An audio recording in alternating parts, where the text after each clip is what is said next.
la presentación? Sí, doctora. Sí. Bueno, voy a rápidamente a leerles sus calificaciones del mes de noviembre.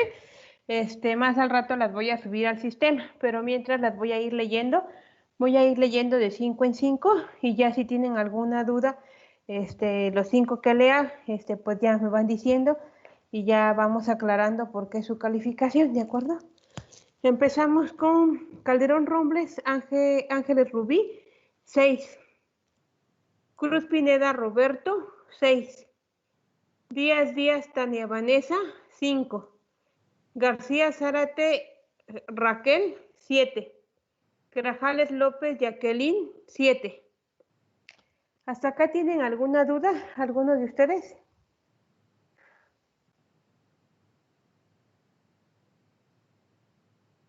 ¿No? No, doctora. Bueno, Hernández López Irania, 6. Juárez Lázaro Sinaí, 6.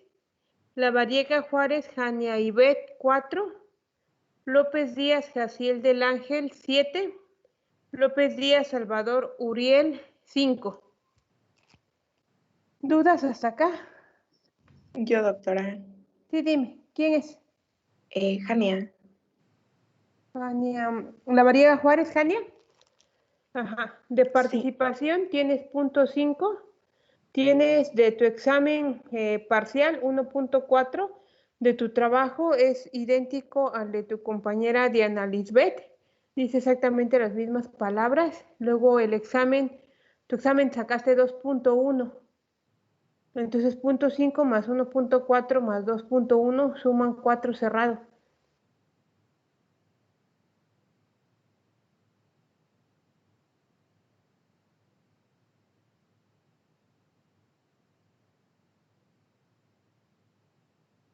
¿Sí? ¿Estamos de acuerdo?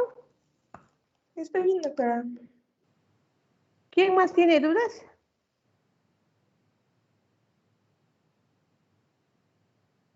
Bueno, de ahí sigue Martínez Díaz Eduardo, 6.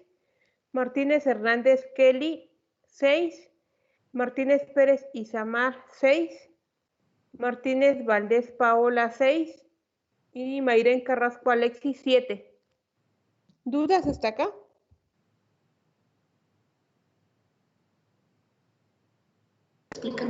No, doctor. Bueno. Doctora, Pacheco, dime. ¿Quién? ¿me puede explicar cuánto saqué en el trabajo, por favor? ¿Quién? Martínez Hernández. Martínez Hernández Kelly. Tiene 0 de participación. Examen sacaste 1.1. Tu trabajo tienes 2 y tu examen tienes 2.9. 1.1 de tu examen parcial más 2 da 3.1 más 2.9 da 6 cerrado. Gracias, doctora.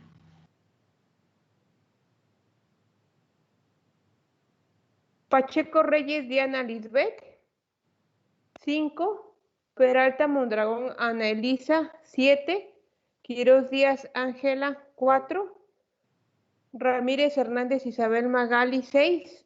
Y Ramírez Mendoza Karen, 6. ¿Dudas?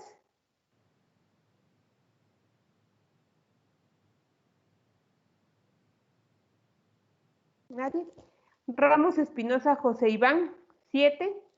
Reyes Espinosa Kimberly, 6. Robles Saavedra Ivette, 6. Segura García Nadia Karen, 5. Vargas Ramos Mónica Alicia, 5. ¿Dudas hasta acá?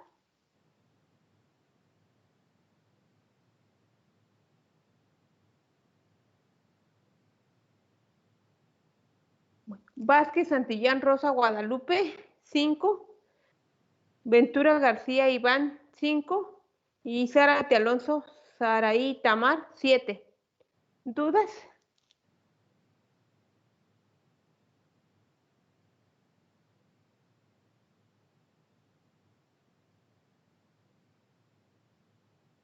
Bueno, entonces si no hay ninguna duda para su calificación, en un rato más ya la subiré al sistema porque no me dio tiempo de subir todas sus calificaciones. Entonces en un rato más la subo. Vamos a empezar con el siguiente tema, que eran síntomas respiratorios. Quedamos que empezábamos con lo que es la tos, ¿de acuerdo?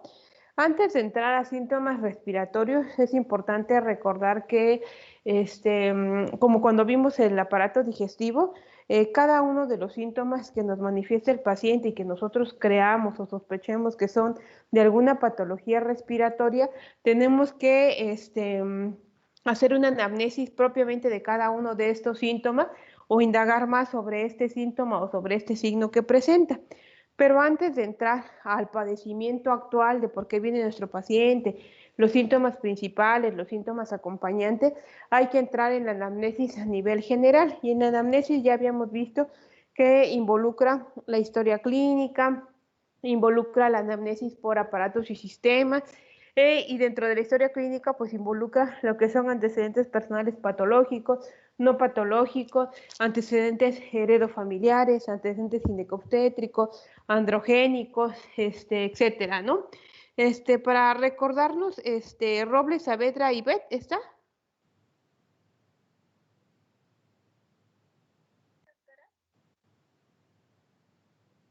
¿Está Bet, no? A ver, Calderón, Ángeles Rubí, ¿está? Sí, doctora. A ver, Calderón, háblanos acerca de antecedentes personales no patológicos que te puedan apoyar a ti o que te sean de utilidad para una patología a nivel respiratorio. ¿Qué antecedentes tú preguntarías en un paciente que sean no patológicos asociados a patología respiratoria? ¿Dónde vive? Ocupación, por ejemplo, si es un minero o si es una persona que hace tortillas o algo así, está frente al carbón. Vivienda.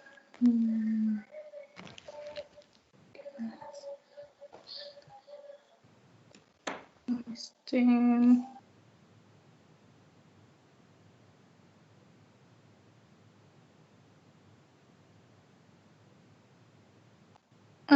no recuerdo más, doctora. Ok, bueno, entonces, como su compañera comenta dentro de los antecedentes personales no patológicos, pues involucra lo que corresponde a dónde trabaja su paciente, si su paciente tiene algún factor de riesgo en cuanto a su trabajo para desarrollar alguna patología respiratoria. ¿Qué trabajos pueden desarrollar alguna patología respiratoria? Pues como su compañera dijo, algún minero, ¿no? Un paciente que sea o que se dedica a la construcción y que esté en contacto con polvos o con materiales que liberan partículas o que liberan algunas sustancias que pueden condicionarle patología respiratoria. También involucra aquí, por ejemplo, pacientes que se dedican a la limpieza, los afanadores o los pacientes que se dedican a limpiar hospitales, oficinas, debido al contacto con los solventes y contacto con los líquidos, pueden condicionar una patología respiratoria. Involucra también pacientes que están casi toda su jornada laboral bajo algún clima, ya sea que trabajen en una oficina, en un banco, o que se dediquen, por ejemplo, a transportar alimentos. Hay personas que son, por ejemplo, se trabajan en la carne o en los yogurts o en enlatados que ameritan, por ejemplo, camiones de refrigeración. Entonces también eso nos habla, ¿no? Y dentro de eso tenemos que valorar en su trabajo su calidad, la magnitud y los peligros asociados a su trabajo que nos pueda orientar acerca de alguna patología respiratoria. El entorno domiciliario también es importante. Desde qué materiales está hecho su casa. Acuérdense que los materiales que nosotros podemos encontrar pueden ser de lámina, pueden ser de carrizo, pueden ser de cartón, pueden estar hechas de madera o pueden estar hechas de concreto, ¿de acuerdo? Otra cosa que nos va a interesar dentro de su entorno domiciliario es si cuenta con todos los servicios de domicilio, ¿no? Que son los básicos, drenaje, luz y agua, ¿no? Por lo menos esos tres, drenaje, luz y agua, es necesario para saber si presenta una buena higiene o si tiene algún factor de riesgo para desarrollar alguna patología respiratoria. Por ejemplo, si ustedes se van a la sierra o a lugares muy marginales, pues evidentemente a veces no hay agua potable y, por ejemplo, la gente o tiene malos hábitos higiénicos de que no se bañe o se baña una vez a la semana, o cuando se baña en los ríos o se baña en el agua que a veces recolecta de la lluvia o agua que vienen de los pozos, y evidentemente muchas veces esa agua no se calienta o se bañan con el agua fría, ¿no? Otra de las cosas que nos interesa saber de qué está hecho también su piso, ¿no? Hay pisos que pueden ser de tierra o pisos que pueden ser de piedra, de concreto, de loseta, etcétera, ¿no? Entonces todo ese entorno domiciliario nos interesa y también la ubicación en donde vive. Si nosotros tenemos pacientes que son de la costa, pues difícilmente nuestra sospecha diagnóstica es que la patología respiratoria sea por cambios a veces climáticos, ¿no? En cambio, si el paciente vive en la sierra o en lugares con cambios climáticos donde tienden a hacer mucho frío o neva, pues evidentemente también es un factor de riesgo, ¿no?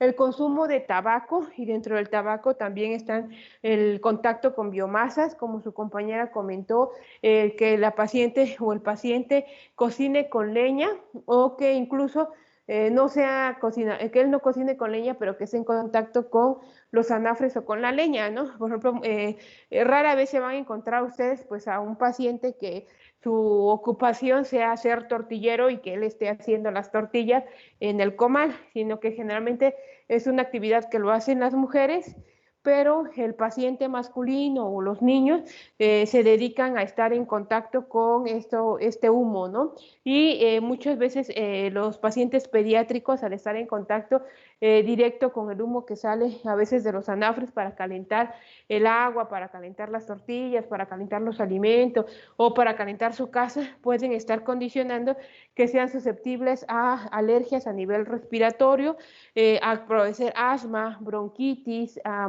padecer neumonías, etcétera, ¿no? Exposiciones a enfermedades infecciosas respiratorias, que eso viene siendo antecedente personal patológico, igual que el consumo de drogas no legales, esas dos son patológicas, ¿de acuerdo? Otra de las cosas que nos interesa son los viajes. Si el paciente ha viajado recientemente a un lugar endémico o donde haya alguna patología respiratoria, no vamos muy lejos. Cuando empezó, por ejemplo, esto de la pandemia, muchas de las personas, lo que se empezó a indagar es que, o sea, si ustedes fueron siendo precavidos en cuanto fue cambiando la definición para infección por por COVID,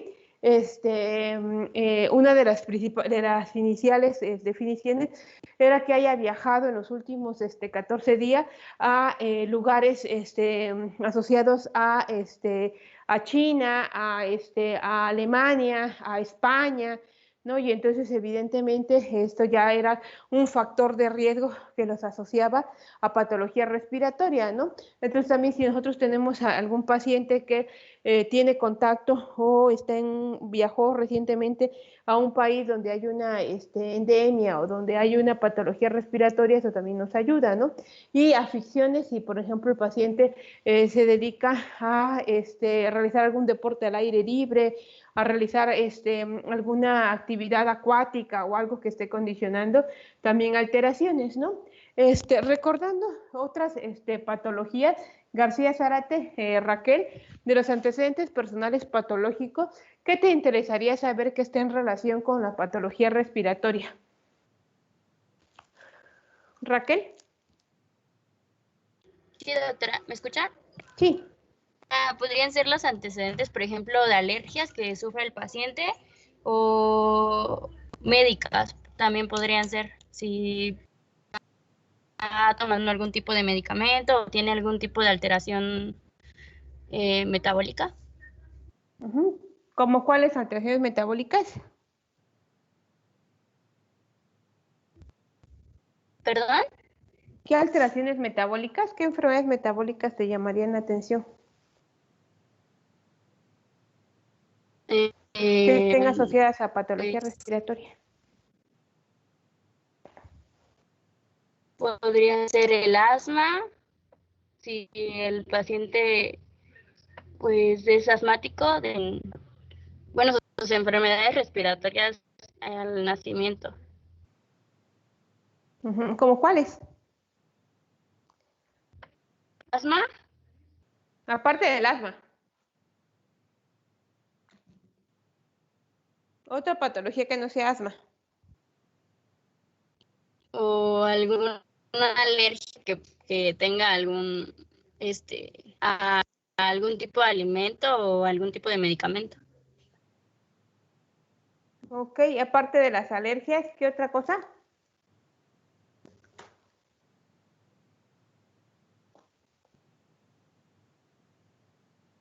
Pues, bueno, entraban también las enfermedades de la infancia, como ya había dicho, y podrían ser algunos tóxicos a los que esté expuesto.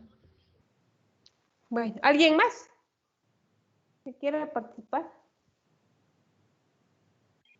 Puede ser el caso de si presentó neumonía, algún diagnóstico previo de tuberculosis, o si tiene EPOC también.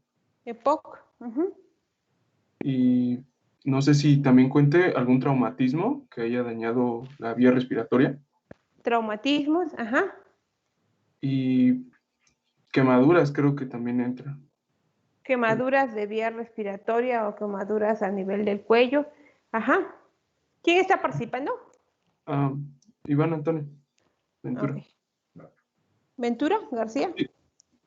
Bueno, entonces dentro de las patologías o antecedentes personales patológicos, pues entran directamente todas las patologías a nivel respiratorio, trastornos a nivel pulmonar, como ya comentó su compañera, asma, lo que es el EPOC, si el paciente ya tiene el diagnóstico de EPOC, ya sea por fibrosis o asociado a bronquitis crónica, si el paciente es portador de tuberculosis, si es portador de alguna histoplasmosis o alguna patología ya a nivel pulmonar determinada por algún hongo, si el paciente sufrió algún traumatismo y dentro del traumatismo que sea directo hacia la caja torácica, y habíamos visto que podrían desarrollar, por ejemplo, neumotórax traumático, hemotórax traumático, si el paciente previamente ya tenía algún antecedente de algún derrame pleural, si tenía el antecedente de que ha cursado, por ejemplo, con neumonías asociadas a la comunidad, y dentro de eso también nos interesa si el paciente pues cuenta con todas sus funciones conservadas, porque muchas veces son pacientes, por ejemplo, ancianos o pacientes que sufrieron algún traumatismo que les condicionó estar postrados en cama o que les condicionó estar cuadriplégicos o parapléjicos, y debido a la falta de movilidad, estos pacientes tienden a desarrollar neumonías neumonías por éstasis o neumonías asociadas a la falta de movilidad de las secreciones, ¿no? También nos interesaría saber si el paciente, como su compañera comentó, pero no pudo definir acerca de patologías o enfermedades crónico-degenerativas.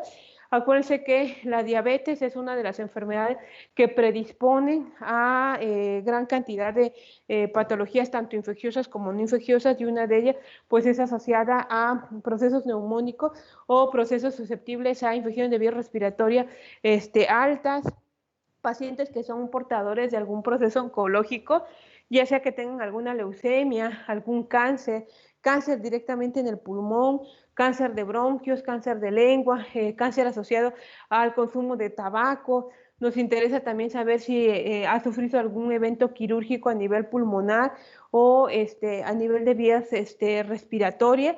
Muchas veces los pacientes por estética, a veces se hacen cirugía a nivel de cirugías plásticas a nivel de la nariz, pero hay otros pacientes que se tienen que hacer cirugía por indicación médica, como retirar las amígdalas, amígdalas, por ejemplo, porque estén por hipertrofia de amígdalas, o realizar alguna intervención a nivel de los cornetes por inflamación constante, la sinusitis o las pansinusitis, las infecciones asociadas a los senos paranasales que les pueden estar predisponiendo a una patología respiratoria, ¿no? Entonces, también si en algún momento el paciente utilizó algún soporte ventilatorio, si en algún momento de su vida el paciente requirió hospitalización por alguna patología respiratoria, si durante esa hospitalización requirió el manejo de oxígeno, requirió intubación o requirió algún otro tratamiento, enfermedades crónicas a nivel pulmonar, como les dije, neoplasias, cáncer, las inmunizaciones son muy importantes. Recuerden que desde el nacimiento, pues nosotros nos ponemos primero 2 vacunas y posteriormente también viene la vacuna de la influenza, la vacuna del neumococo, la vacuna de las enfermedades exantemáticas también que nos pueden estar asociando a que si los niños no fueron vacunados, pues es un factor de riesgo, ¿no? Actualmente nos podemos encontrar con una pues como una línea de papás que no confían en las vacunas y no vacunan a sus hijos y entonces son más susceptibles a padecer enfermedades respiratorias, ¿de acuerdo? Antecedentes familiares, nos interesa la tuberculosis, si hay pacientes que tengan antecedentes de familiares directos, papá, mamá, hermanos, hijos o esposa con tuberculosis, fibrosis quística, con enfisemas, con neoplasias o trastornos también de la coagulación, bronquiectasia o bronquitis, ¿no? Entonces esos son los antecedentes más relevantes que nos pueden ayudar a pensar que el cuadro actual que padece nuestro paciente y que sea de síntomas respiratorios y esté relacionado a una patología propiamente respiratoria. Y ya que nosotros lo vamos interrogando, pues ya vamos nosotros definiendo qué entidad patológica presenta nuestro paciente, ¿de acuerdo? A ver, está Mónica Alicia. Va, agarramos Mónica Alicia. ¿Sí? ¿Sí está? Sí, doctora, aquí estoy. Mónica, tienes yo te voy a describir un caso clínico y tú me vas a decir qué es lo que tú piensas de acuerdo a los datos que yo te estoy dando, ¿de acuerdo? Tienes un paciente masculino de 8 años de edad que lo lleva su mamá contigo porque refiere que empezó con tos y dejó de comer. ¿Cómo interrogarías a tu paciente para que te dé más datos acerca de que el motivo de consulta es tos y dejó de comer? Tú dime qué interrogarías y yo te voy contestando del caso clínico como si yo fuera la mamá y ya tú me dices cómo interrogarías a esta mamá y a este niño. Ok, pues si tiene fiebre. Ha tenido fiebre, pero se le ha bajado con paracetamol. ¿De cuánto es la fiebre que tiene? Pues ha llegado hasta 38 grados, pero luego le doy el paracetamol y ya se le quita, pero luego le recurre otra vez en la tarde, como 2 o 3 veces ha tenido fiebre, pero sí se le ha quitado con paracetamol. Y durante, no sé, ¿a qué hora es que aumenta la tos? ¿En el día o en la noche, al dormir? Al dormir, no lo deja dormir. Está tos y tos. ¿Es con flemas o sería tos seca? Saca flemas, bueno, se le escucha como que saca flemas, pero no las escupe, como que se las traga. ¿Presenta, no sé, sibilancias o ¿Así le preguntarías? ¿Presenta sibilancias? si al respirar emite algún sonido? No, nada más como que se queja y de repente se le va la voz y luego otra vez está así como ronquito.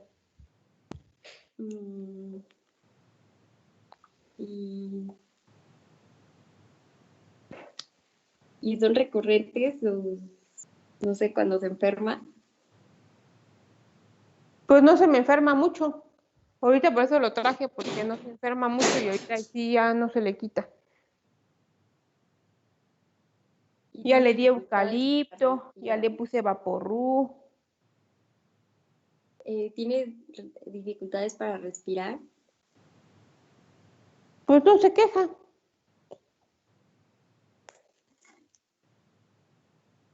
Mm, si estuvo expuesta a cambios de temperatura. Pues yo trato que no se exponga, pero ya ve usted que ahorita el clima está muy feo.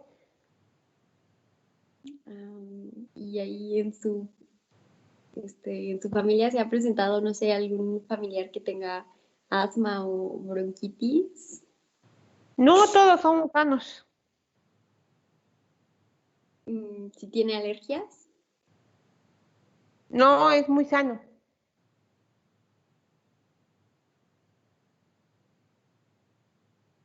Bueno, está bien. Entonces recuerden que ustedes tienen que ir en forma ordenada, no se pueden ir saltando del padecimiento actual y luego ir a los antecedentes, ¿no? Ya sea que ustedes quieran empezar primero con el padecimiento actual y de ahí puedan preguntar ya después de los antecedentes o empezar primero con los antecedentes y luego con el padecimiento actual, ¿no? Acuérdense para que sea más ordenado. Entonces tenemos a un niño de 8 años de edad que lo lleva a su mamá por un cuadro de que dejó de comer y tos, ¿no? Y dolor de garganta. Entonces, una de las primeras cosas que tenemos que preguntarle es cuándo empezó.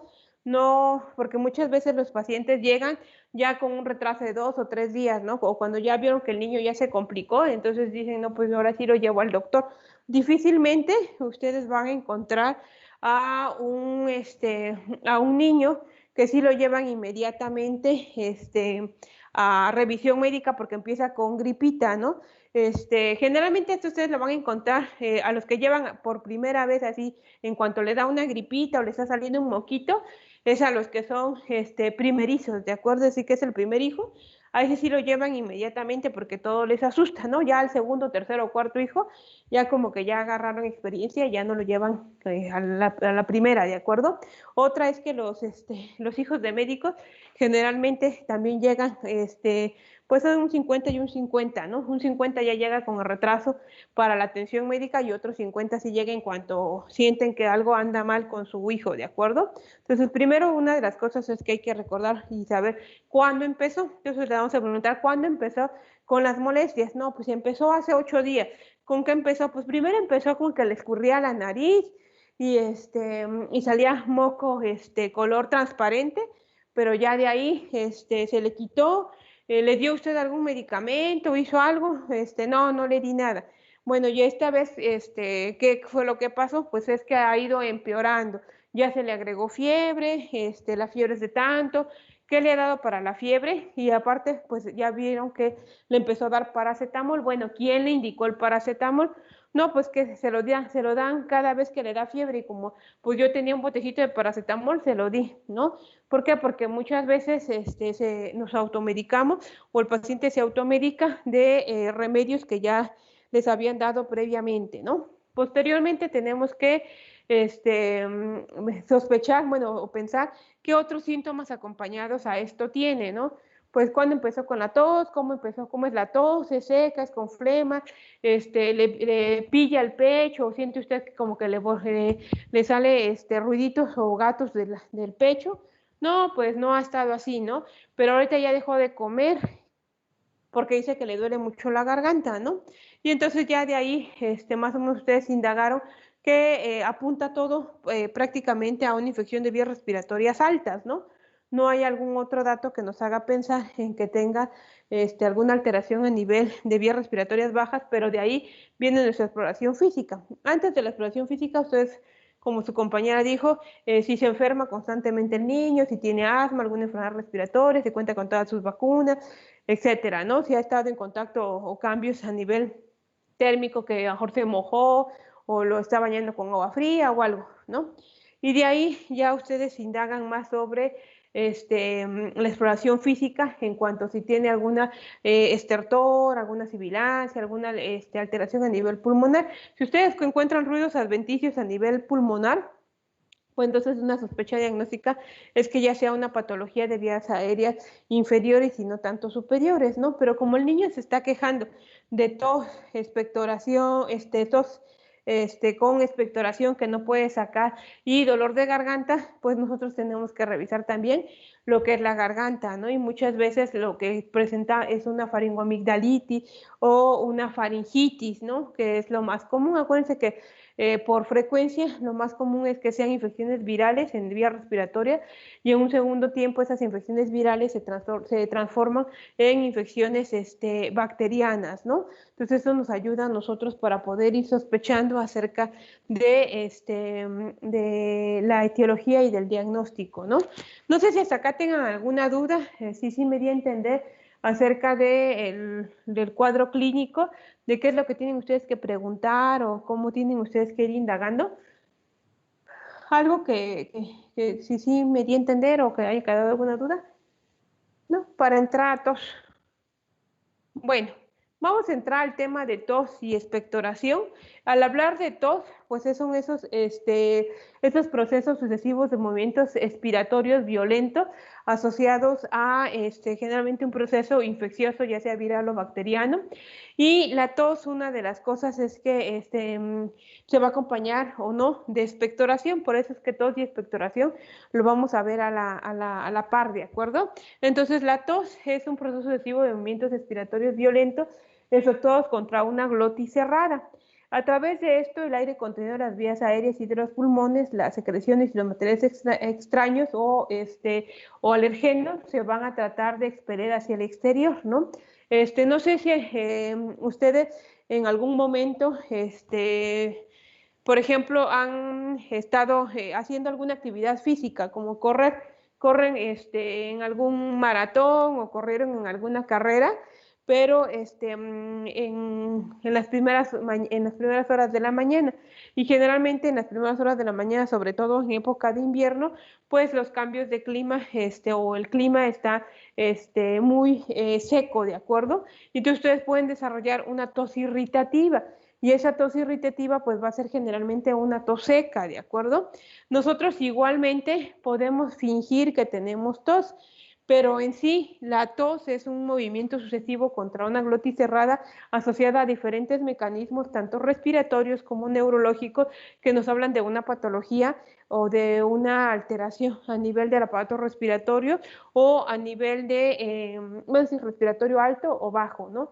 Pero nosotros como médicos tenemos que diferenciar de aquella tos que sí es verdadera o de la tos que luego el paciente finge, ¿no? Si yo les digo tose, ustedes pueden toser y sin necesidad de tener una patología respiratoria, pero es fácil poder definir o poder, al momento de explorar, poder definir quién está mintiendo y quién no, ¿de acuerdo? Entonces la tos, va a depender de alguna patología, ya sea de vía aérea superior o de vía aérea inferior, y cumple con la función de ser protectora. En sí, para nosotros, toser es una protección porque expulsamos mucosidades o cuerpos extraños, o es un acto reflejo. También, por ejemplo, si ustedes están comiendo y por alguna causa trataron de hablar antes de pasar el bocado, o el momento que pasan el bocado, como acción refleja, ustedes van a tener tos si es que saliva o alimento se va a la vía respiratoria, y eso es porque es una función protectora para nosotros, para evitar que se lastime nuestra vía respiratoria, ¿de acuerdo? Entonces, la tos es un mecanismo fisiológico de reflejo del aparato respiratorio. Constituye uno de los síntomas más comunes, tanto de enfermedades agudas como crónicas, y es producto de la estimulación de receptores de la vía aérea a nivel del tallo cerebral. Para que nosotros podamos tener un reflejo de la tos, nuestro tallo cerebral tiene que estar íntegro, y dentro del tallo cerebral pues también participan los nervios craneales como el vago, el glosofaringeo, el hipogloso, ¿no? El facial, también son nervios craneales que van a tener que estar íntegros para que nosotros podamos tener un adecuado arco de reflejo para la tos, ¿de acuerdo?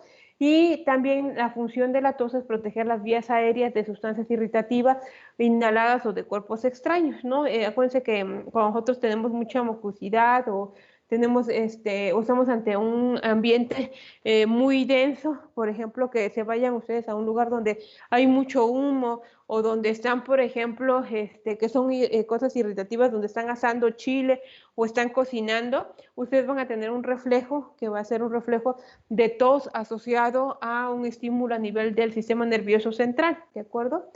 Entonces, esto nos va a ayudar a nosotros como un mecanismo de defensa y si esta tos se vuelve en forma constante y se acompaña de otros síntomas, pues quiere decir que esta tos ya no es únicamente una tos irritativa, sino ya es una tos que puede ser de patología infecciosa, ¿no?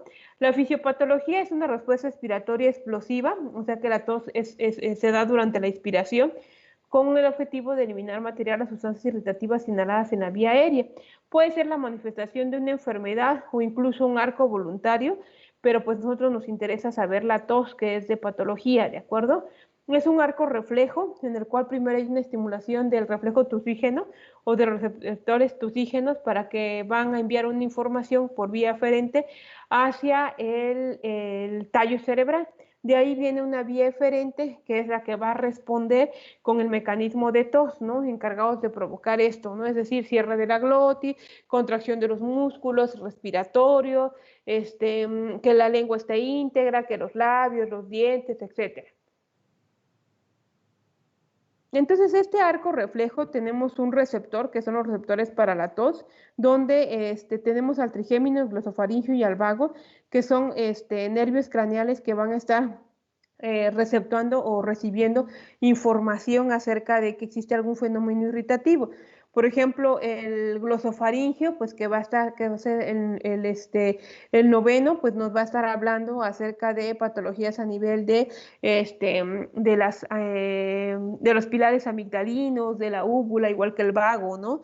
Y el trigémino, que también nos va a estar hablando de sensibilidad y de mecanismo de la tos. Cuando estos detectan alguna alteración a nivel de periférico, van a mandar una información al centro medular. Ese centro medular va a regresar la información a través del nervio espinal y del laringio recurrente. ¿Para qué? Para que los músculos toracoabdominales y la glotis se cierren y se contraigan, ya un efecto de cierre y apertura de la glotis para producir el fenómeno de la tos, ¿no? Entonces, los receptores para la tos están presentes en todo el tracto respiratorio y los vamos a encontrar también en la mucosa de la pared posterior de la faringe, en las cuerdas vocales, en la mucosa de la tráquea, en las mucosas de la carina, en las mucosas de los bronquios mayores, conducto auditivo externo, membranas timpánicas, la pleura, el pericardio, el diafragma y el estómago. ¿Qué significa eso? Que no únicamente la tos va a ser exclusiva o un síntoma exclusivo de vía respiratoria. Prácticamente el 90% de las cosas de tos, pues sí es de vía respiratoria, pero existen otras patologías como patologías digestivas, por ejemplo, el reflujo gastroesofágico o la esofagitis, las gastritis, los pólipos, que nos pueden estar dando a nivel de tubo gastrointestinal tos sin que sea esta puramente respiratoria, ¿no? Alteraciones en la pleura, habíamos visto que eso sí es de patología respiratoria. Si nosotros tenemos un derrame pleural o una paquipleuritis y le decimos al paciente que inspire en forma profunda, aparte de que le va a generar un dolor pleurítico, va a exacerbar una tos, y que esta tos, la característica era que era una tos seca, ¿no? Patologías también de pericardio, una pericarditis, alteraciones en el diafragma, ¿no? También nos puede estar dando el reflejo de la tos, ¿no? Entonces, las fases del proceso de la tos van a ser 4. Una que va a ser la inspiración profunda y la apertura de la glotis. Cuando nosotros tosemos o cuando tenemos un acceso de tos, o incluso si yo los obligo a ustedes ahorita a toser, aunque no tengan tos, para que tosan, ustedes tienen que hacer una inspiración profunda, es decir, que tienen que tomar aire, ¿de acuerdo? Para aumentar el volumen circulante a nivel de sus pulmoncitos. Y posteriormente tienen que haber una apertura de la glotis, ¿no? Entonces, fase de inspiración profunda más apertura de la glotis. Para posteriormente venir la fase compresiva, donde hay contracciones de los músculos expiratorios y cierre de la glotis con aumento de la presión intratorácica. Ya después de esto viene una fase expiratoria o expulsiva, donde se abre la glotis y se expulsa aproximadamente 2.500 centímetros por segundo, ¿de acuerdo? Y la fase de reposo, donde se produce la relajación de los músculos respiratorios y la expansión de las vías aéreas. En esto, pues generalmente cuando nosotros tenemos tos por alguna enfermedad respiratoria, pues al estar tosiendo y tosiendo también nos condiciona síntomas acompañantes como dinofagia, disfagia, nos puede dar también otalgias, ¿no? Que son dolores a nivel de conducto auditivo, ¿no? Asociada a una patología respiratoria por cercanía, ¿no? Entonces nosotros tenemos que hacer una inspiración profunda para posteriormente al momento de toser hacer una expiración en la cual va a haber contracción de los músculos expiratorios y eliminación de secreciones, ¿de acuerdo? ¿Qué vamos a buscar nosotros en la tos? Pues vamos a buscar desde cuándo presenta la tos, y si hablamos de tiempo de evolución, pues tenemos dos tiempos de evoluciones, pues los que son agudos y los que son crónicos, ¿no? Cuando nosotros tenemos una patología aguda, pues ahí es cuando generalmente tenemos a veces el desafío para saber si es algún proceso infeccioso o algún proceso a lo mejor oncológico inicial, o es algún proceso diferenciar entre digestivo, cardíaco o pulmonar, ¿no? Y cuando es crónico, pues prácticamente al paciente que ya es tosedor crónico, pues ya está estudiado y muchas veces ya tiene su diagnóstico, entonces ya podemos saber asociado a qué es esa tos crónica que presenta el paciente.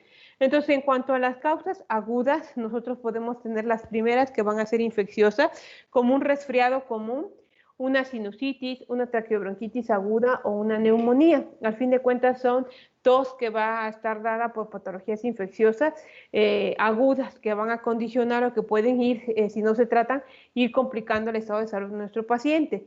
Otras son inflamatorias, como el asma bronquial. Acuérdense que los pacientes asmáticos no siempre están con sibilancias y no siempre están con tos, sino que si están bien controlados, los pacientes pueden estar asintomáticos y ante cambios bruscos de temperatura, ante polvo, polen, ante hacer ejercicio, ingerir aspirinas o algún medicamento antiinflamatorio puede exacerbarse y desarrollar crisis asmática y tener tos, ¿de acuerdo? Irritativas o alérgicas como la rinitis alérgica, la aspiración de alguna secreción o inhalación de humos o gases tóxicos, cardiovasculares que no van a ser propiamente respiratorio como es embolismo pulmonar e insuficiencia cardíaca, ¿no? Entonces acuérdense que la tos también puede estar presente en patologías cardíacas o patologías digestivas. Y de la tos crónica, generalmente pues tenemos al EPOC, el paciente que ya incluso tiene modificaciones a nivel de la caja torácica y tenemos un tórax en tonel y el paciente tiene ya el antecedente de ser tosedor crónico y entonces estaríamos hablando, por ejemplo, de la bronquitis crónica, ¿no? Asociada al EPOC. El asma bronquial también en fenómenos crónicos cuando no se está llevando a cabo el tratamiento o el tratamiento es poco efectivo. El reflujo gastroesofágico que nos va a estar dando tos crónica, drogas como o medicamentos como los IECA con un efecto adverso o esperado es tos crónica, tuberculosis pulmonar, psicógena, enfermedades pulmonares intersticiales, exposición o ocupación a gases o humos, metástasis a pulmonares o patologías ya asociadas a cáncer pulmonar, insuficiencia cardíaca congestiva crónica y patologías pleurales crónicas como paquipleuritis o procesos inflamatorios crónicos de las pleuras, ¿no? Entonces, de acuerdo al tiempo de evolución, nosotros podemos tener que la tos puede ser aguda o crónica y esas serían las causas más comunes por las cuales nuestro paciente puede tener tos. La tos se considera al final de cuentas crónica a partir de un mes de evolución. Antes de un mes de evolución se considera como aguda y hay que estudiarla. Bueno, eso es en cuanto al tiempo de evolución. Ahora tenemos que decir, esta tos que es aguda o crónica, ¿con qué se acompaña? ¿Se acompaña de secreción o se acompaña de ser seca? Entonces, la clasificación de la tos según se acompaña o no de secreción, pues puede ser seca o irritativa o húmeda, ¿no? Cuando hablamos de seca o irritativa, comúnmente estamos hablando de la fase inicial de la taquibronquitis, del asma o de inflamación o traumas a nivel de la pleura visceral y es porque no produce ninguna secreción, mientras que la húmeda se va a clasificar porque sea productiva o no productiva. Productiva, procesos infecciosos, alérgicos o inflamatorios en los cuales se está produciendo gran cantidad de moco, y como hay moco que puede ser espeso o gran cantidad de moco, esta tos lo que busca es eliminar este moco y poderlo sacar de la vía aérea inferior hacia la superior. O no productiva, cuando el paciente se escucha que como si tuviera secreciones, pero no expectora nada, y esto nosotros lo podemos ver en aquellos pacientes que tienen disminución del calibre de los bronquios y aumento de la viscosidad de las secreciones, ¿de acuerdo? No sé si hasta acá tienen alguna duda acerca de la clasificación de la tos y de los mecanismos por los cuales se da la tos, o por qué es importante también estudiar la tos. ¿Alguna duda? ¿No?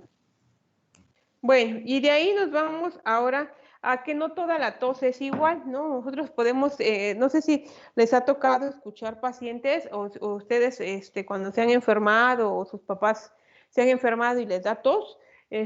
Acuérdense que no toda la tos es igual en cuanto al sonido. Nosotros podemos tener tos muy agudas o tos muy subagudas o muy graves, ¿no? Incluso nosotros podemos escuchar una tos en la cual decimos, ay, hasta me duele la garganta de cómo está tosiendo el paciente, ¿no? O tos muy suave asociada a procesos irritativos, ¿no? Entonces también el sonido nos va a ayudar a nosotros a poder definir qué patología puede tener el paciente. Y entonces tenemos diferentes tipos de tos de acuerdo al sonido que produce.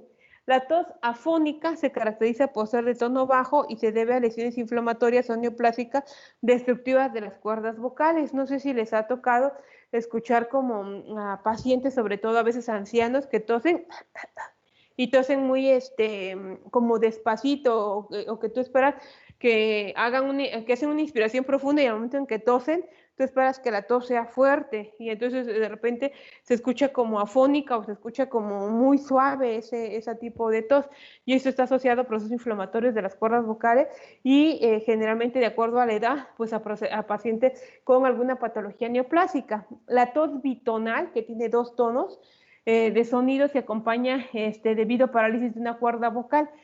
Más frecuentemente la izquierda que la derecha, cuando hay aneurisma, por ejemplo, de callado aórtico, tumores de mediastino o alguna que se compromete algún nervio, ¿no? La tos seca o irritativa, que es como una tos sin flemas e incluso como que es una tos como que daña o como que lastima lo que son la orofaringe, ¿no? Es la primera fase de la traqueobronquitis aguda y de las pleuritis, que se caracteriza por ser una tos seca que aparece al final de la inspiración. La tos apagada, que es tonalidad débil y se debe a alteraciones en los músculos. Tos quintosa, que se caracteriza por son 5 veces tose. Entonces 5 veces tose y luego ahí viene con una inspiración prolongada, ¿no? Y ahí empieza a eliminar expectoración. Ahorita vamos a ver ejemplos, videos, para que ustedes vean cómo son los tipos de tos, y entonces hasta cuando ustedes lo ven dicen, este niño tiene, por ejemplo, una laringotraqueitis, o este niño tiene una epiglotitis, o este niño tiene una tosferina, ¿no? Desde que ven ustedes la característica de la tos. La tos coculuchoide, que es similar a la quintosa, pero no es productiva, es decir, que tose igual 5 veces, o es una tos repetitiva, pero no produce nada, ¿no? Es más intensa y menos duradera. La tos ronca o perruna, que también es característico de la laringotraqueitis, que es intensa, grave y similar al ladrido de un perro. No sé si han escuchado ustedes a personas que tosen y pareciera como si estuviéramos escuchando un perro que está pues como tosiendo, ¿de acuerdo? Por eso se conoce como tos perruna. Entonces, nosotros tenemos aquí el paciente con tosferina o tos quintosa, que es producida por, también asociada al coculuchoide, caracteriza por accesos de tos paroxística, ¿no? Inicia con expiraciones violentas y explosivas, a las que le sigue una inspiración intensa y ruidosa, provocando un espasmo de la glotis. Los accesos suelen terminar con eliminación de de mucosidad escasa y pegajosa, son hematizantes y predominantemente en la noche, ¿no? Entonces nosotros podemos tener esa tos de la tosferina o quintosa o tos coculochoide, ¿de acuerdo? Entonces vamos a ver aquí un video de este chiquitín que tiene tos, que incluso la tos es tan severa en los pacientes pediátricos que al momento en que están tosiendo, pues disminuye su cantidad de oxigenación y pueden incluso tener discretas disminuciones en el estado de alerta, como que se empiezan a adormilar por la propia hipoxia, ¿de acuerdo? Vamos a ver el video y ya para que vean ustedes para que vean ustedes las características.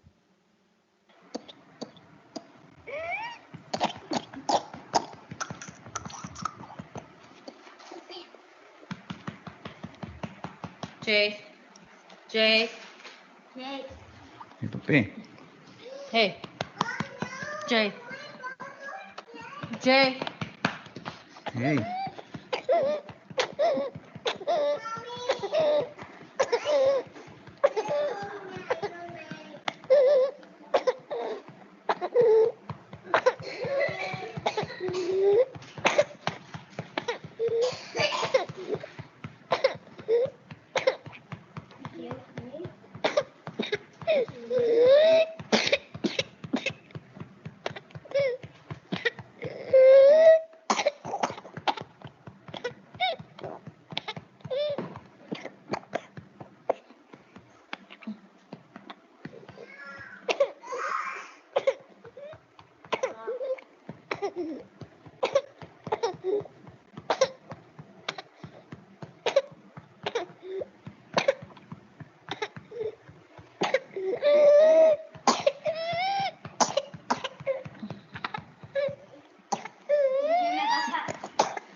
Where's your bag?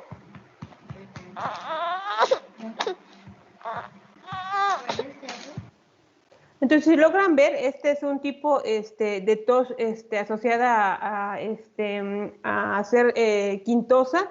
Tiene la mucosidad escasa, no sé si logran ver que a pesar de que el niño pareciera que está lleno de secreciones, incluso no logra sacar tanta saliva y son tos que son como repetitivas, ¿de acuerdo? Eliminan escasa mucosidad, son pegajosas, no sé si vieron que se ve como muy espesa la saliva que está sacando y predomina en la noche. Hay momentos en los cuales el paciente está tose y tose y tose, que disminuye su oxigenación o cae en hipoxia y sobre todo cuando son chiquitines, tienden a como quedarse dormidos, entonces hay que estarlos estimulando para que sigan pues tosiendo, ¿no? La tos coculochoide parecida a la anterior, sin compromiso inspiratorio, produce excitación del neumogástrico y es generada también por tumores mediastinales.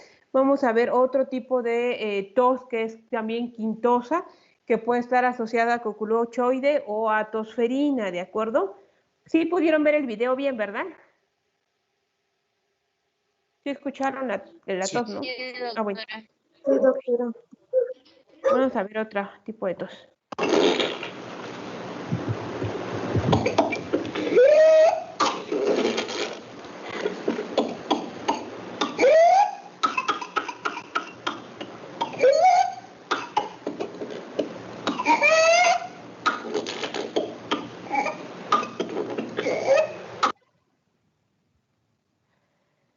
Podemos tener otro tipo de tos, como es la tos ronca o perruna, que es seca, intensa y que pues que como su nombre lo dice, pues asemeja como a un perro, ¿no? Y es provocada sobre todo por una laringitis glótica o una laringotraqueitis o una traqueobronquitis o lo que se conoce como croup, ¿de acuerdo? Y es subglótica, por eso es que se conoce como una tos ronca o perruna, ¿no? Aquí la tenemos, ¿de acuerdo? Vamos a escucharla.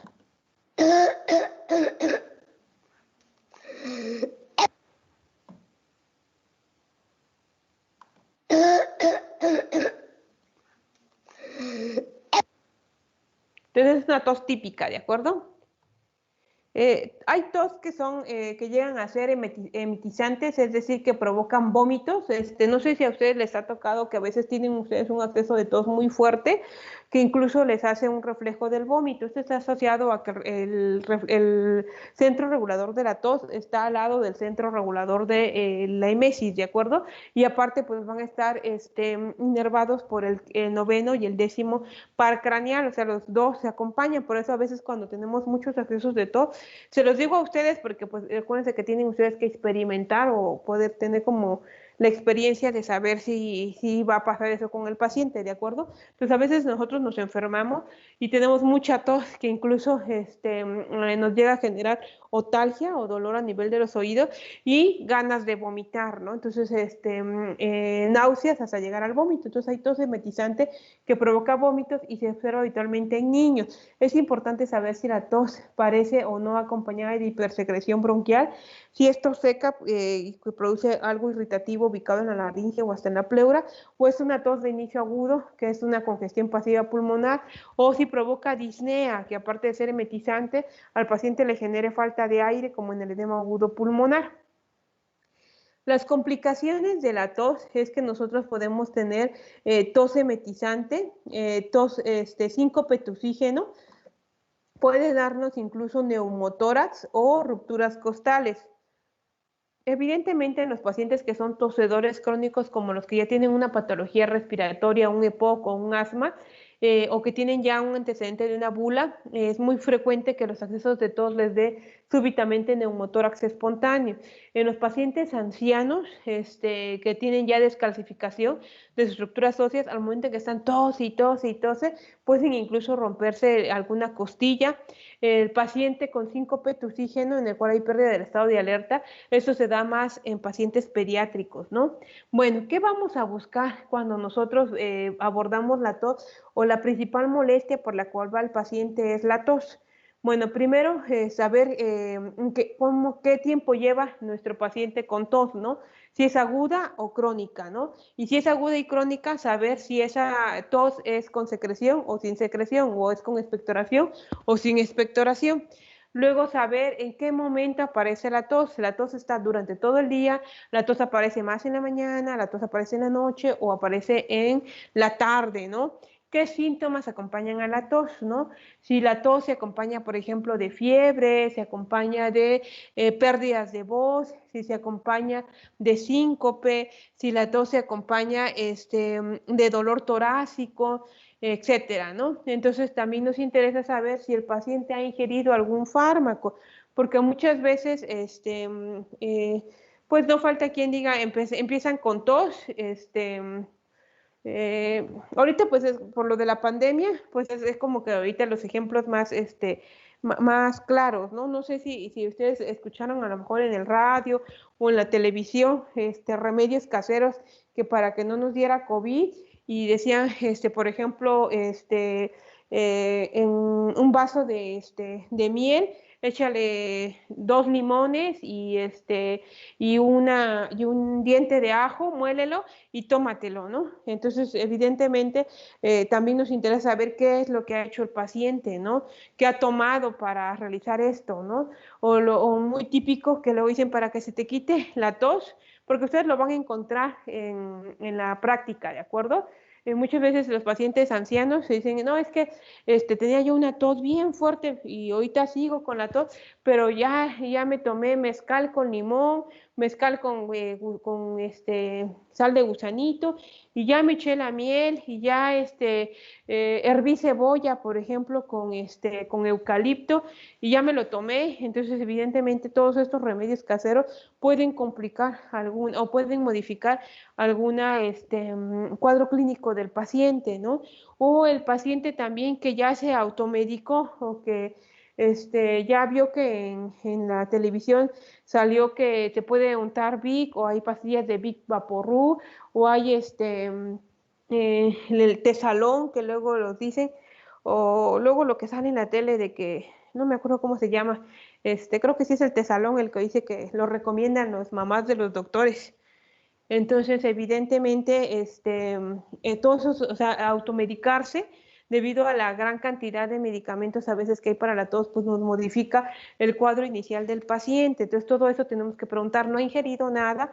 ¿No ha ingerido benzonatato, ibuprofeno, algún medicamento que nos haga la modificación de la tos? Y también los remedios caseros, ¿de acuerdo? Entonces, la tos coculochoide espasmódica o emetizante puede estarnos hablando de una epiglotitis, la tos bitonal, de la parálisis de las cuerdas vocales, la tos seca o irritativa, nos puede estar hablando de una faringotraqueitis o de una faringitis, de una sinusitis, de pólipos nasales, de afección del conducto auditivo externo, de patologías de la pleura, del pericardio. También nos interesa saber si se presenta en la mañana o en la noche. Si se presenta en la mañana, si está asociada a goteo postnasal o bronquitis crónica, que es más común en la sinusitis, las tos nocturnas que se acompañan, por ejemplo, a reflujo esofágico, y cuando el paciente tiene tos, decirle, nada más es la tos, o usted siente que como que le quema algo por dentro, o que se le regresa la comida, porque muchas veces el paciente dice, es que me acuesto a dormir, y en la madrugada me despierto porque siento que algo se me sube y que me quema, y empieza a toser y a toser y a toser. Pues entonces evidentemente eso no es una patología respiratoria, es una patología digestiva, y entonces lo que siente el paciente que le quema pues es el reflujo gastroesofágico, que al fin de cuentas, al generar un proceso irritativo a nivel del esófago, le va a generar accesos de tos, ¿no? A diferencia de que el paciente, por ejemplo, diga, es que me está fluyendo la nariz y luego me acuesto, y cada vez que me acuesto siento que se me merma más la nariz y me tengo que levantar y luego me dan accesos de tos, ¿no? Entonces eso es algo más respiratorio, ¿no? O el paciente que, por ejemplo, ya se sabe portador de alguna cardiopatía y va con ustedes porque en forma aguda, sin haber tenido fiebre, sin haber tenido ninguna molestia, empieza con disnea, su principal molestia es la disnea, pero la disnea va acompañada de tos y la tos va acompañada de expectoración, ¿no? Entonces es muy importante saber qué es el principal síntoma por el cual va nuestro paciente. Por ejemplo, en el de la pirosis, pues él dice que su principal molestia es la tos que lo despierta en la noche, pero pues cuando nosotros indagamos, pues decimos, no, su molestia principal es que tiene pirosis o reflujo gastroesofágico y de ahí viene la tos. Y en una patología cardíaca, por ejemplo, su principal molestia es la disnea y se acompaña de tos. Y en cambio, en una patología respiratoria, lo más frecuente es que pueda ser la tos y que la tos se acompañe de algún otro síntoma, ¿no? O también puede ser disnea asociada a alguna otra patología. Entonces, el abordaje de los síntomas acompañantes es saber si tiene fiebre, sudoración nocturna y tos crónica, pues nos hace pensar en tuberculosis o linfomas, ¿no? Si el paciente tiene tos y aparte está estornudando y tiene anosmia y rinorrea, pues puede ser una rinitis alérgica, ¿no? Si el paciente tiene tos crónica y aparte ya empezó a tener disfonías, que son alteraciones en la sonoridad de la voz, pues podemos sospechar en carcinoma broncogénico, pero para sospechar en carcinoma broncogénico, Pacheco Reyes, Diana, pues ¿qué tendría que tener tu paciente de factores de riesgo? Pacheco Reyes, Diana, si tú encuentras un paciente que viene con tos crónica y disfonía, para que tú sospeches en carcinoma broncogénico, ¿qué antecedente te debería llamar la atención?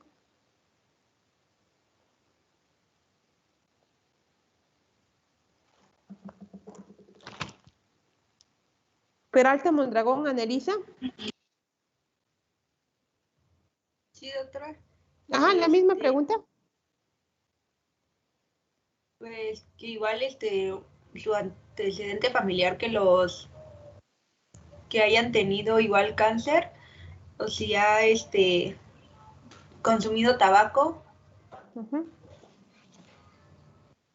Entonces, el contacto con tabaco o contacto con biomasa, o a lo mejor algún antecedente de cáncer a nivel familiar, o algún antecedente, acuérdense que también cáncer de mama o algún cáncer óseo también nos puede dar metástasis a nivel pulmonar, ¿no?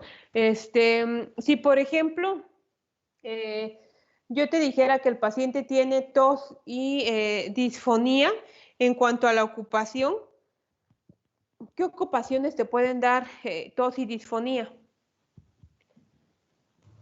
Que Por sea ejemplo, la principal. Ajá.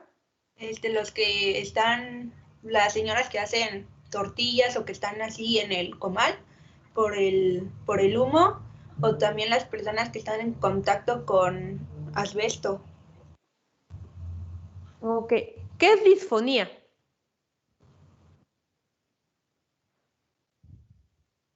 ¿Qué es disfonía?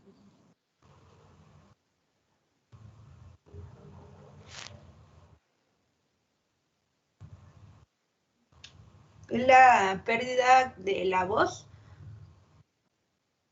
Ajá, la pérdida de la voz o alteraciones en el sonido de la voz, ¿no? Ajá. Porque afónico es que quede sin voz, ¿no? Pero ajá, hay pérdida del timbre de la voz normal. Entonces, si hay pérdida del timbre de la voz normal y está disfónico y tos, ¿qué ocupación crees que debería tener para tener esto? ¿Tú crees que sea una tortillera o alguien que trabaje en asbesto que les dé disfonía? No, entonces puede ser un cantante. ¿Un cantante? Ajá. Puede ser un cantante, un locutor, un profesor. Por ejemplo, ustedes que me tienen aquí, hable y hable y hable y luego ustedes no quieren participar. Pues entonces yo también puedo tener disfonía porque estoy gastando mis cuerdas vocales, ¿no? Aquel paciente, por ejemplo, no sé si algún día ustedes fueron a algún concierto y se pusieron a gritar en el concierto y aparte tomaron cosas frías, ya sea refresco, agua, cerveza, lo que hayan tomado. Esto también condiciona un proceso inflamatorio a nivel de las cuerdas vocales. Entonces la disfonía junto con la tos, pues nos habla que la afección es de las cuerdas vocales, ¿no? Si por ejemplo ustedes tienen tos y fiebre y dolor torácico, ¿qué piensas, Martínez Díaz, Eduardo Irán? Tienes un paciente con tos, fiebre y dolor torácico. ¿Qué puede ser? Pues puede ser una neumonía, ¿no? Puede ser una neumonía, ¿qué otra cosa? Bueno, en caso de que es una tuberculosis, pero no creo tanto. Uh-huh. Entonces te asocia más a una patología respiratoria, ¿no? A ver, Ramírez Hernández, Isabel Magali. Sí, doctora. Si tú tienes un paciente con tos, con expectoración, hialina, odinofagia, y rinorrea, ¿en qué sospecharías?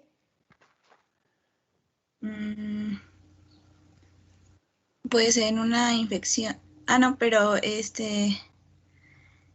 no dijo fiebre, ¿verdad? Entonces, pues podría ser una faringitis. Una De las vías faringitis. respiratorias altas, ajá. Ajá. ¿Qué otra cosa? Una rinofaringitis, ¿no? Bueno, está bien. Si Saraí Tamar, ¿está? Sí, doctora.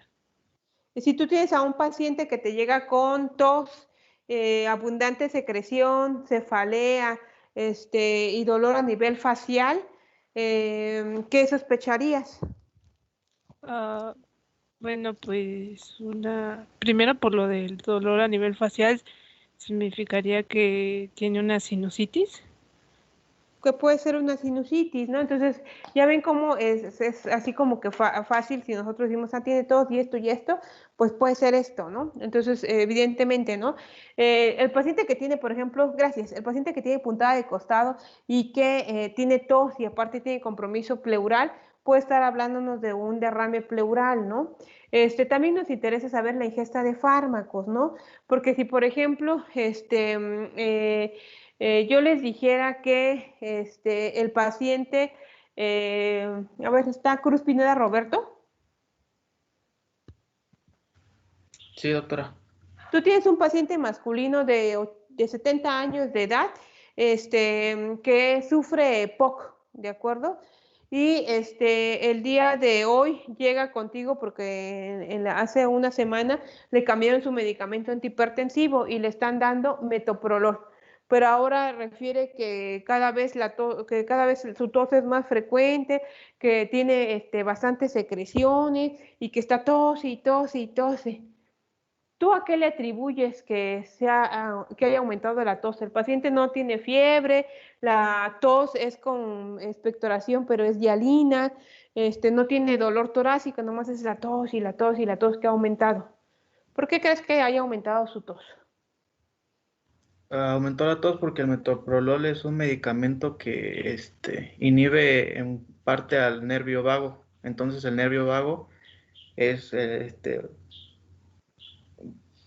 es o forma parte de que el paciente esté produciendo moco o que tenga broncoconstricción.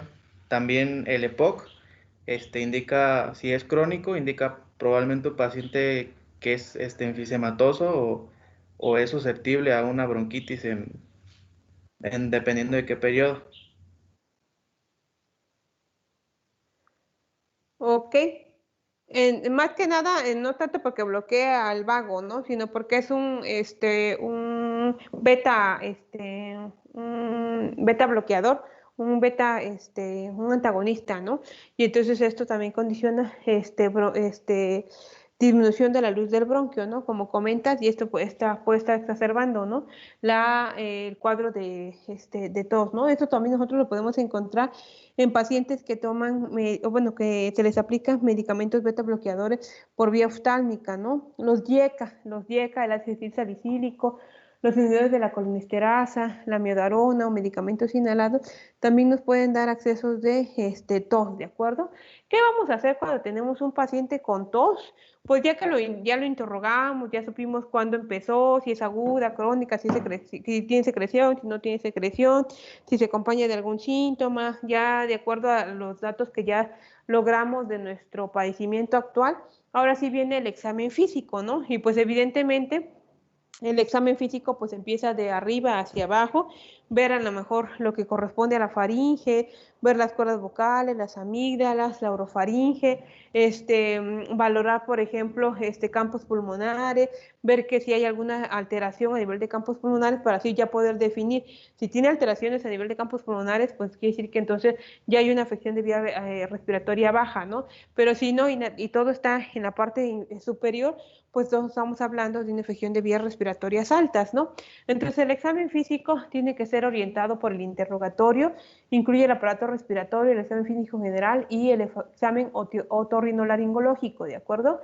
Entonces el abordaje también involucra que nosotros tenemos que revisar, ver lo que es la orofaringe, valorar, deprimir la lengua, ya sea con agua de lengua si es que no logramos apreciar las características de la orofaringe, valorar el cuello, ver si hay ganglios en el cuello, ver si genera dolor la palpación del cuello, luego irnos hacia la caja torácica, valorar la inspección, la palpación, la percusión y la auscultación, valorar si hay ruidos adventicios, ¿no?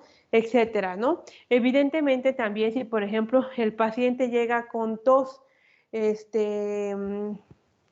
a ver, Díaz Tania Vanessa, si tu paciente llega con tos y aparte de eso te refiere que tiene otalgia y cefalea, ¿en qué patología puedes pensar? 10 días, Tania Vanessa. Paciente con tos seca y otalgia y cefalea, ¿en qué patología puedes pensar?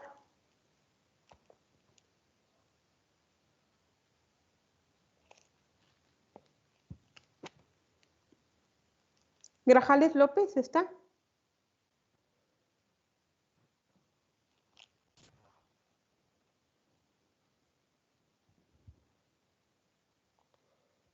Rosa Guadalupe.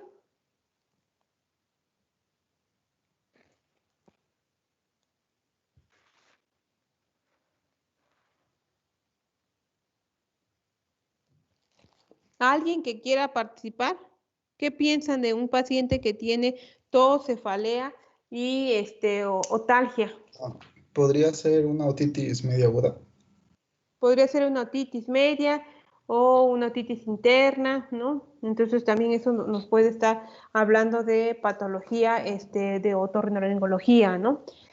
¿Cuál es el abordaje de este paciente? Pues aparte que nosotros vamos a hacer el estudio de la tos en cuanto a su semiología, hay que hacer exámenes complementarios, ¿no? ¿Cuáles serían los exámenes complementarios ante una tos? Pues la radiografía de tórax. Acuérdense que la radiografía de tórax es uno de los estudios de imagen más nobles y que más a la mano se tiene, ¿no? Raramente van a encontrar ustedes en una unidad de segundo nivel que no haya rayos X, ¿de acuerdo? Entonces los rayos X nos van a asociar a ver si hay alguna patología, pues puramente pulmonar, ¿no? También de senos paranasales, si nosotros sospechamos que la patología no es tanto de etiología respiratoria, sino es más de etiología gastrointestinal, pues buscamos una endoscopía, ¿no? O si nosotros sí sospechamos que es una etiología respiratoria, pero queremos a lo mejor ver exactamente por qué los bronquios están tan inflamados, por qué presenta tos bitonal, por qué el paciente ha bajado de peso o tiene factores de riesgo, pues podemos tomar una broncoscopía, ¿no? Para valorar las características de la mucosa de los bronquios, ¿no? El estudio citológico, bacteriológico de la expectoración, ¿no? Acuérdense que para tuberculosis, los bares son importantes, ¿no? Entonces, tener 3 muestras de bar para ver si está el bacilo de Koch, pues nos va a ayudar a poder determinar o de hacer el diagnóstico, ¿no? También, por ejemplo, hacer un antibiograma de la expectoración, valorar las características de este tipo de tos, pues nos va a ayudar a nosotros a hacer el abordaje, en completar el abordaje de una tos, ¿de acuerdo? De aquí entramos a expectoración. No sé si tengan alguna duda acerca de la tos, qué se le estudia o cómo la voy a clasificar, en qué enfermedades puedo pensar. Algo que no haya quedado claro acerca de la tos. Yo otra, Sí, en el síncope tusígeno, ¿cómo se producía? Generalmente los pacientes tienen accesos de tos muy intenso que les condicionan, de hecho el síncope es porque les genera hipoxia. Y entonces, al generarles hipoxia, los pacientes pierden momentáneamente el estado de alerta y lo recuperan al íntegro. Pero generalmente está asociado a que hacen hipoxias breves, ¿no? Por accesos de tos. Ok. Es más frecuente en niños y en pacientes ancianos. Gracias. Cuando nos toque ver cardiopatías y estudiemos el síncope, vamos a ver que el síncope pues es de origen cardíaco, de origen neurogénico, de origen vasovagal, ¿no? Y entonces una de las cosas neurogénico es asociado a hipoxia, que se quedan hipóxicos y por eso pierden el estado de alerta, ¿no? Bueno, ¿alguna duda acerca de tos? ¿No? Bueno, de ahí viene pues su compañerito, que es la expectoración. Ahora saber si esa tos saca flemas, ¿no? Acuérdense que muchas veces los pacientes pediátricos o algunas mujeres tienden a tener tos con expectoración, pero pues no pueden sacar las flemas, ¿no? O sea, es encontrar pacientes en los cuales se dice, es que sí tengo mucha tos y quiero expulsar las flemas, pero no las puedo sacar, o sea, las trato como de sacar y no salen y me las trago, ¿no? Entonces también eso es importante, sobre todo en el paciente pediátrico, nos vamos a dar cuenta que el paciente pediátrico pues generalmente no puede expectorar o sacar la secreción y entonces se la traga y entonces a veces el niño no va tanto por la patología respiratoria, sino que va por una patología gastrointestinal. Y la patología gastrointestinal es asociada a la patología respiratoria. ¿Por qué? Porque cada vez que el niño tose y saca las flemas, tose y está produciendo flemas y se las traga, pues esas flemas van con bacterias o van con células de respuesta inflamatoria y al llegar al estómago, los niños les empieza a dar diarrea o van porque están vomitando y vomitan todo lo que son las flemas, ¿de acuerdo? Entonces también eso es importante, poder definir qué es lo que está pasando con nuestro paciente. Entonces la expectoración, el estudio semiológico de la expectoración debe comprender cuánto está expectorando y a qué volumen lo está haciendo, ¿no? El olor de esa expectoración, muchas veces la expectoración es inolora, pero otras veces tiene un olor subgéneris o característico de un proceso infeccioso. El color de la expectoración, los colores de la expectoración puede ser hialino, verde, amarillo, numular, puede ser sanguinoliento, puede ir con estrías de sangre, puede ser propiamente sangre, ¿no? Entonces hay que ver también el aspecto macroscópico, la consistencia. Hay expectoraciones que son muy espesas y hay unas que son muy poco espesas, de acuerdo a la consistencia, si tiene aire, ¿no? Y si vamos a hacer un análisis bacteriológico o citológico de esa expectoración. Recordemos que nosotros tenemos aquí a nuestro epitelio ciliado, que es el epitelio de nuestro sistema respiratorio.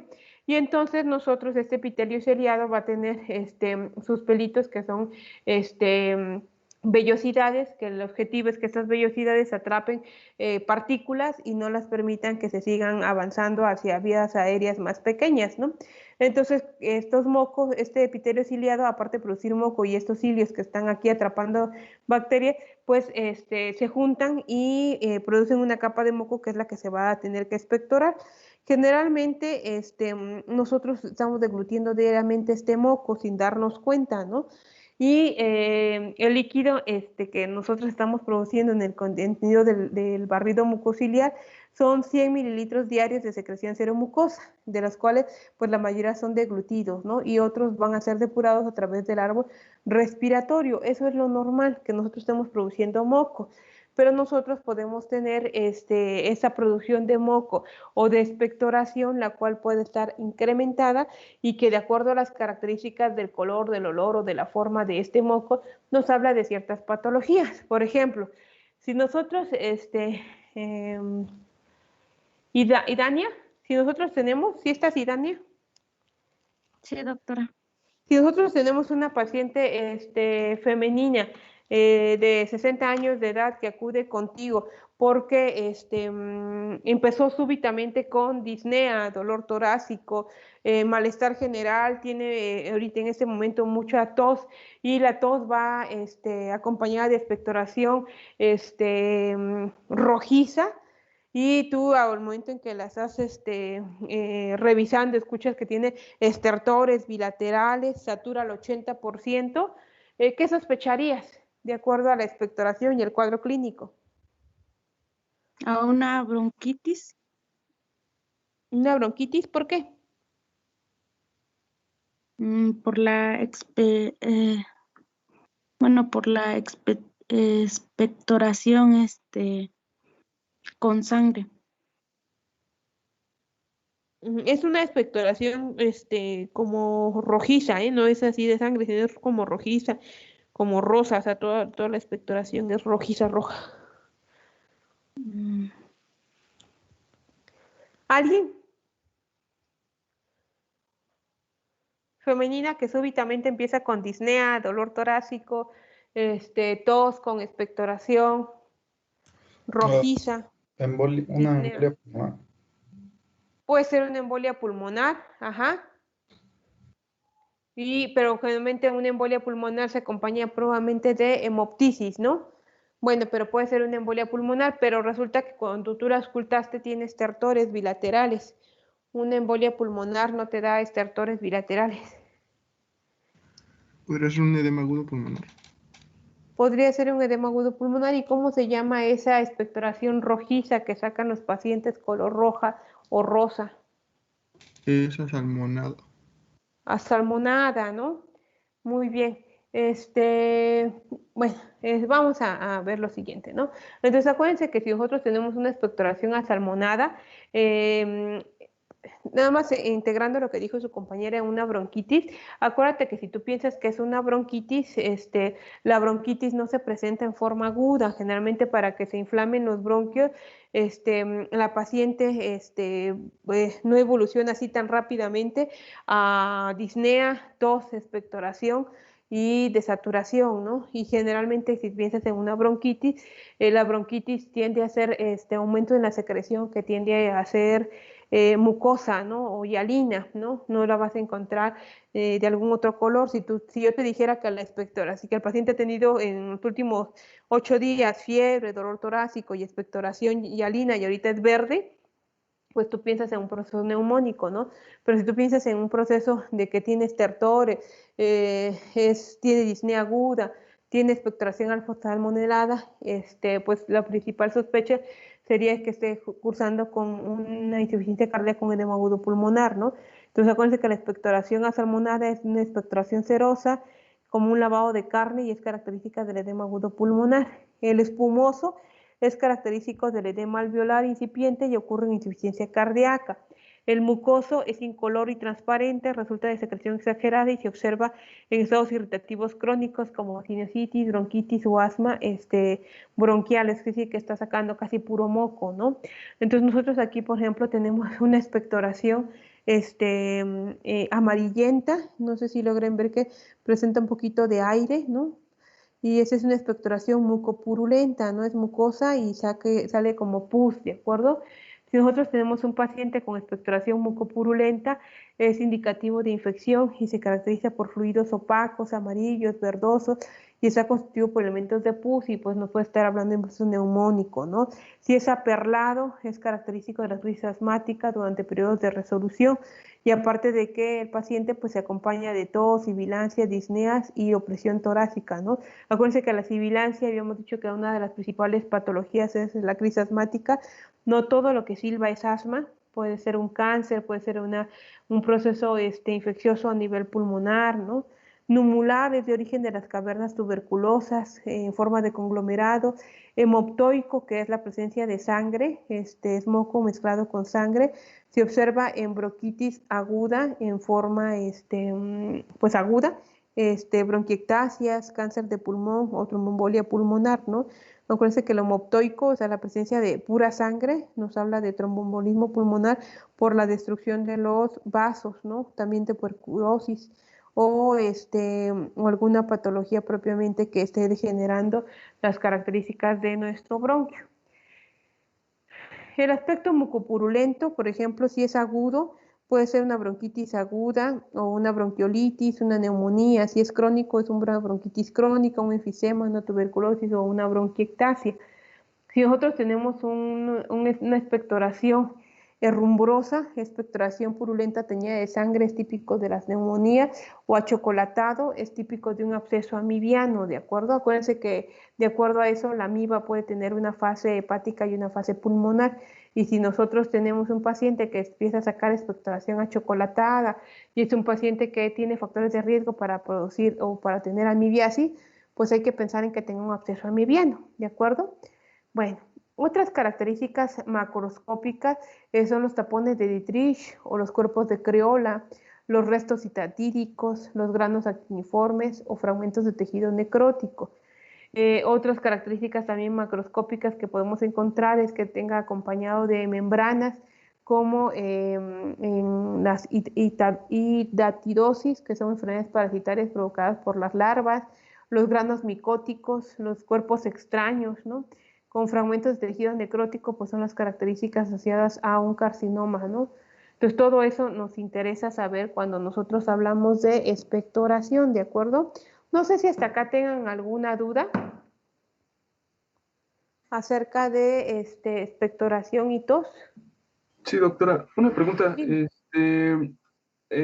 ¿Cómo podríamos clasificar a la tos? Que bueno, que pues, literal de la expectoración, como que se queda ese sabor o esa sensación como que es de hierro o algo así.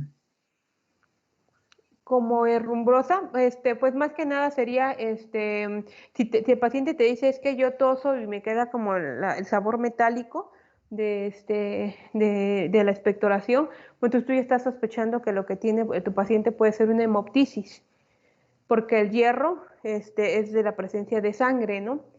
Por eso es que es una hemoptisis, o sea, si te dice, es que como que saco secreción y va acompañada como de sangre, o que te queda la sensación, pero que tiene la expectoración de sangre, pues sí te asocia, o sea, que sí expectora y que te queda la sensación herrumbrosa o de hierro, es que es una hemoptisis, pero si tu paciente te dice, es que en la mañana me levanto y me levanto con una sensación como de hierro, como si hubiera yo chupado un fierro oxidado, entonces eso no es una patología respiratoria, es una patología gástrica, ¿no? En la cual, acuérdate que el reflujo gastroesofágico, al momento en que erosiona la mucosa gástrica, el paciente despierta con ese aliento y sabor metálico al despertar, pues asociado a la erosión de la mucosa esofágica, no tanto de la patología respiratoria. Pero si el paciente te dice que toso y cuando toso me queda el sabor metálico, pues entonces estamos sospechando que posiblemente lo que tenga sea una hemoptisis y a lo mejor no lo puede expectorar. No sé si me di a entender. Sí, doctora, gracias. Y bueno, de ahí lo que sigue, pues es, uno si tenga alguna otra duda, algo que comentar acerca de tos y expectoración.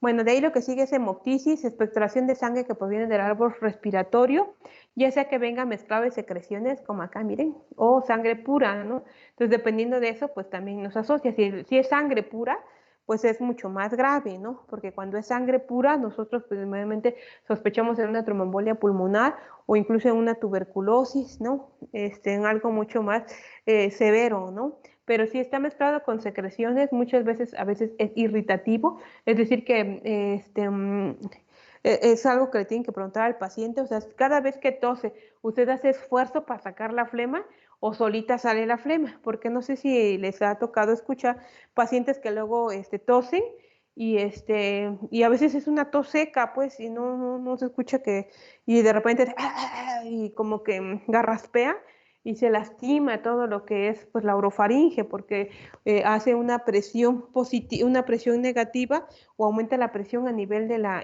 orofaringe y eso pues lesiona los pequeños capilares y pues tiende a sangrar, ¿no? A diferencia que el paciente tose y al momento en que expectora en forma casi espontánea sale la sangre, ¿no? Entonces también es importante la hemoptisis que es proveniente del árbol respiratorio y que al momento en que hay hemoptisis también nos está hablando que el paciente es grave y uno de los síntomas que acompaña la hemoptisis es la disnea, porque pues es la hemoptisis es la presencia de sangre en la expectoración, pero está asociada a que existe un patrón obstructivo o un patrón en el cual existe una afección propiamente alveolar, ¿no? Entonces puede ser mezclada con secreciones o sangre pura, ¿no?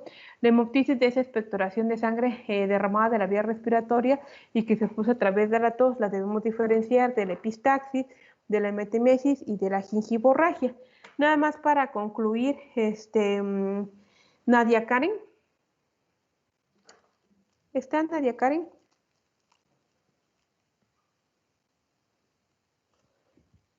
Saavedra Ivette. ¿Está Saavedra Ivette?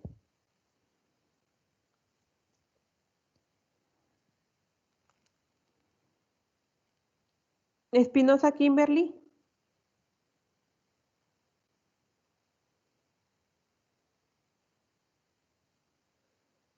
Espinosa José Iván. Sí, doctor. Nada más dime cuál es la diferencia entre epistaxis, hematemesis, gingivorragia y bueno, hemoptisis. ¿A qué nos referimos con esos términos? La epistaxis es cuando el sangrado de la nariz. La hematemesis es cuando se vomita sangre. Gingivorragia sería cuando sangran las encías y la hemoptisis es al momento de toser, pues se expulsa sangre. Ok, entonces eso es muy importante poderlo diferenciar. Acuérdense que epistaxis, como su compañero lo dijo, es la presencia de sangrado a través de las fosas nasales y viene de lo que son la circulación anterior y posterior del tabique nasal, ¿no? La hematemesis, como su compañera lo comenta, es la presencia de vómito de sangre y para hacer un vómito de sangre, pues nosotros hay que recordar que el paciente tiene que arquearse, ¿no? El paciente no presenta tos, el paciente se arquea y vomita sangre y ya sabemos que si es un hematemesis, pues es un cuadro de sangrado de tubo digestivo alto, ¿no? Y ya de ahí pues ya viene que si es una úlcera péptica, que si es una gastritis erosiva, que si son varices esofágicas, ya nosotros vamos pensando en otro tipo de enfermedades, ¿no? Y si es gingivorragia, como su compañero lo comenta, es el sangrado de las encías, y si es el sangrado de las encías puede ser una afección propiamente local o una afección propiamente sistémica. Local como cual, como que tenga una gingivitis, una alteración a nivel de su cavidad bucal, pérdidas dentarias, etcétera, ¿no? Y sistémica, por ejemplo, el paciente que está anticoagulado, y cuando se cepilla los dientes es cuando produce gingivorragias, ¿no? Que es la presencia de sangre en las encías, ¿no? Todo eso nos tiene que hacer pensar, ¿no?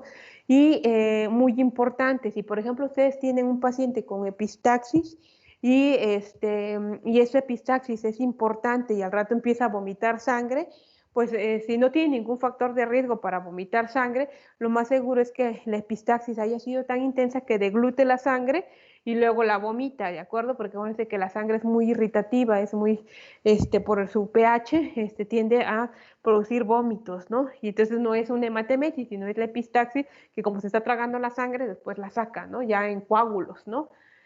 Etcétera. No sé si hasta acá tengan alguna duda. ¿No?